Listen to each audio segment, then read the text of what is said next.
Agora vamos ver o especialista falando sobre o papado, né? Na verdade, ele foge do assunto, né?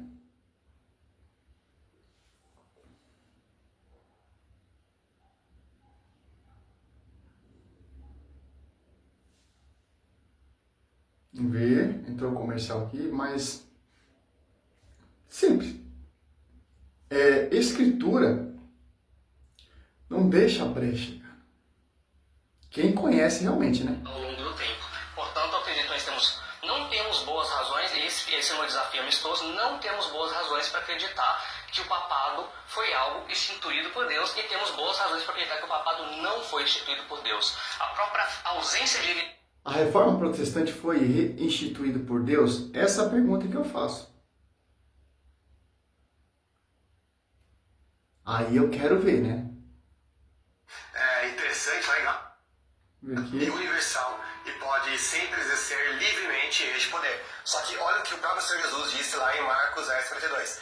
Vocês sabem que aqueles que são considerados governantes das ações as dominam, e as pessoas importantes exercem poder sobre elas. Não será assim entre vocês. Você não tem alguém dominando sobre os demais. Exatamente. Você pode ver, ele vai refutar. Ele está citando Marcos 10:42 e Lucas 22:4 e Atos Apóstolos 24:5. Ele mesmo vai se refutar. Quer ver? Aquilo que o próprio catecismo católico define como sendo o papado, a figura do papa.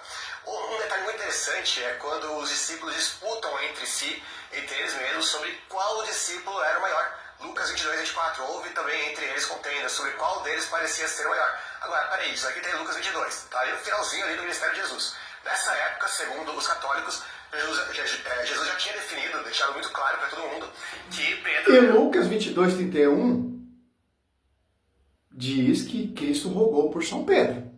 Então, o que você está citando aqui, Lucas 22:24, olha só.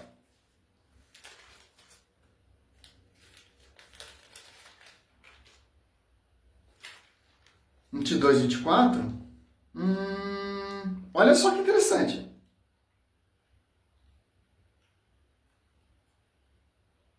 Surgiu também entre eles uma discussão, você prefere Mateus 25:28, né?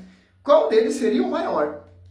E Jesus disse, os reis dos pagãos dominam como os senhores e os exerce sobre ele a autoridade, chama-se benfeitor. Aqui Cristo está falando da autoridade humana, da autoridade terrena, não seja como eles. Porque ele estava discutindo quem seria o primeiro, quem seria o maior. Olha o que Cristo está falando, ó. Que não seja assim entre vós, ó. O que entre vós é o maior, torna-se como o último. Eu que governa seja como servo. Quando São Paulo, que ele vai dizer ali, Gálatas ali 2:11, repreende São Pedro ele está fazendo o quê? São Pedro poderia repreender São Paulo. Não, eu sou o pastoreio universal, porque Cristo rogou por mim, ó. 22:31. Mas não, São Pedro se fez o quê? Como servo. Olha só, de acordo aqui, ó. O interessante é que São Pedro não é ser o maior. É ser servo. Olha só que interessante. Aqui, dá logo uma pancada na cabeça desses mentirosos, ó. É o principal, segundo o que eles dizem. Quando ele disse, tu és Pedro, eu sou essa pedra, etc e tal. Então, por que depois disso os discípulos ainda estavam disputando quem era maior? No máximo, eles estariam disputando o segundo lugar, porque o primeiro todo mundo saberia que era Pedro. Né? O que mais? Atos 24:5, olha o que Tértulo vai dizer a Félix. Ele, falando de Paulo, é o principal cabeça da seita dos nazarenos. Peraí, a gente sabe que Paulo não era um papa. Agora, se fosse tão nítido, notório, assim, né, todo mundo soubesse que Pedro era o papa da igreja, então por que Paulo seria identificado como o principal cabeça do cristianismo? Porque quem são os principais são os apóstolos. Primeiro, em 2028, Deus constituiu primeiramente os apóstolos. Aqui olha só que interessante, cara. O angu e o fubá que o Lucas Basoli faz, ó. Você pega aí Atos 24, ó. 24, 5, ó. Encontramos este homem, uma peste, um indivíduo que fomenta a discórdia entre os judeus. E o mundo inteiro é um dos líderes da seita dos nazarenos. Olha só, um dos líderes. Olha como o cara é um puto texto bíblico para tentar provar a sua tese. Ele é um dos líderes. Dá um zoom aí, seu herege. Um dos líderes. Você tá entendendo? É um monstro da distorção, cara. Misericórdia, cara. Misericórdia. Mas vamos lá. E é só escriturista, hein? Principal cabeça do cristianismo, chamado aqui no texto de seita dos nazarenos. Deveria ser Pedro, não deveria ser Paulo aqui. Imagina se esse texto dissesse Pedro em vez de Paulo. Seria o principal que os apoios católicos usariam. Mas como diz Paulo, aí... Quem está ali não é São Pedro, é São Paulo. São Paulo é um dos líderes dessa seita. Que seita? Para os judeus, lá, para os hereges, a Igreja Católica é seita, como vocês falam hoje em dia. Gálatas 2,9, isso aqui inclusive tem conexão com Mateus 16,18. Presta atenção, vai adulterar de novo. Ele já adulterou a Atos Apóstolos 24:5, agora vai adulterar. Reconhecendo a graça que me foi concedida, Tiago, Pedro e João, tidos como colunas, estenderam a mão direita a mim e Barnabé em sinal de comunhão. Ó, Gálatas, ele tirou o termo Cefa. Amputou de novo o texto. Gálatas 2,9. Olha só. Cefa, ele colocou Pedro. Ó. Tiago e Cefa. Ó. Tiago e Pedro e João. Ó. Ele leu assim, não, mano. É Cefa, Lucas Basoli. Que são consideradas as colunas, reconhecer a graça que me foi dada. Deram a mão a mim e a Barnabé em sinal de primeiro acordão. O termo que São Paulo usa para Pedro é o mesmo termo João 1,42. Cefa, será pedra. Sobre ti, Pedro, sobre essa pedra de para a minha igreja. O cara adulterou o texto em Atos 24:5, em Gálatas 2,9 e simples, fazendo totalmente aquela feijoada, né?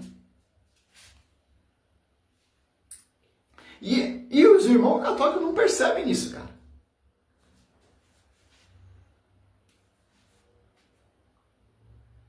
Mão direita a mim e Barnabé em sinal de comunhão.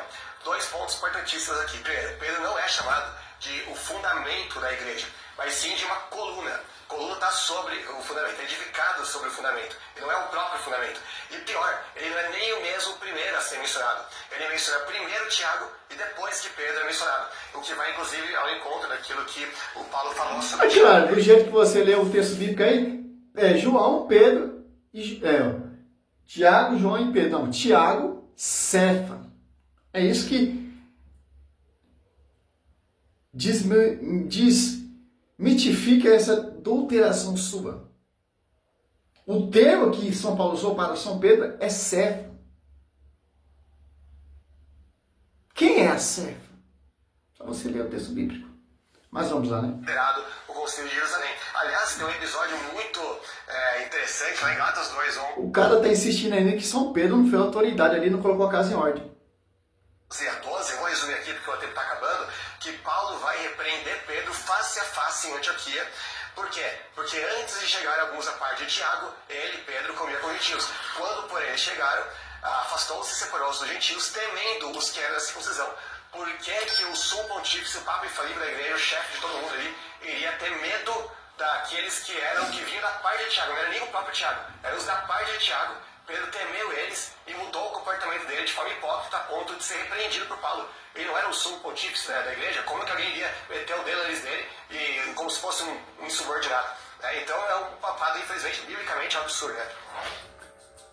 Esses caras aqui são sua referência, protestante. Por que São Pedro ele não repreendeu São Paulo?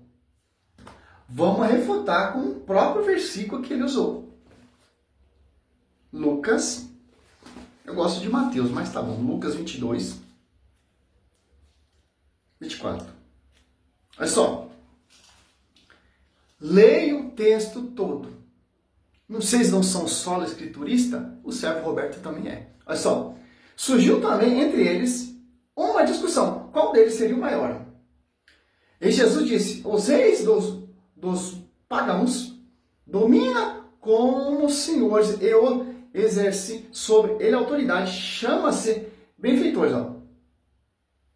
Se São Pedro tivesse repreendido ali São Paulo, porque São Pedro ele tinha essa autonomia assim para repreender. Quem é você para me repreender? Não, ia ter esse contexto aqui, ó. Não, mas Cristo está ensinando como os apóstolos devem se comportar. Não os autorativos, os do mundão, não. Olha só. 26, ó. Quem não seja assim entre vós, ó. Mas o que entre vós é maior, torna-se como o último. E o que governa seja como servo. Pois qual é o maior? O que está sentado à mesa ou o que serve? Não é aquele que está sentado à mesa. Todavia eu estou no meio de vós, como aqueles que servem. E vós tendes permanecido comigo na minha provações. Ó. Olha só. O que São Pedro fez quando São Paulo estava repreendendo São Pedro? São Pedro se fez de servo. Por quê?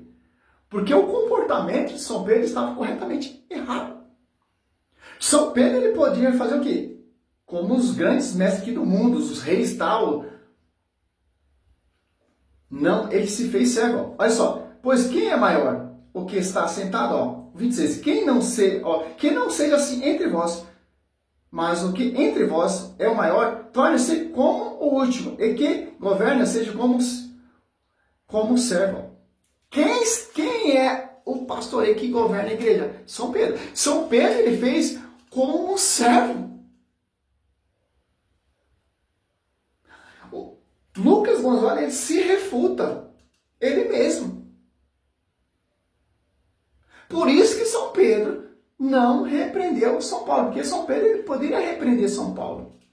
Poderia excomungar São Paulo, mas não. São Pedro ele se fez como servo, porque São Pedro ele viu que a sua atitude estava errada. São Pedro fez o quê? Se fez como servo. Corretamente, São Paulo. Você está certo.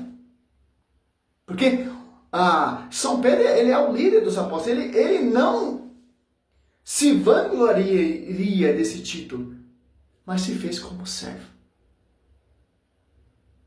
Porque pros apóstolos já sabia convincente quem é o líder. E para esse líder seguir realmente o que a Escritura diz, tem que se fazer servo. Tem que ser o último. Aquele que quer ser o primeiro, seja o último. Eu vim não para ser servido, eu vim para servir. O pastor universal, ele serve. Ele não quer ser servido. Você pode ver, os versículos bíblicos que ele está citando aqui, ele está se refutando. Salve Maria, sou missionário Sr. Roberto. A Igreja Católica é uma bênção, cara. Salve Maria.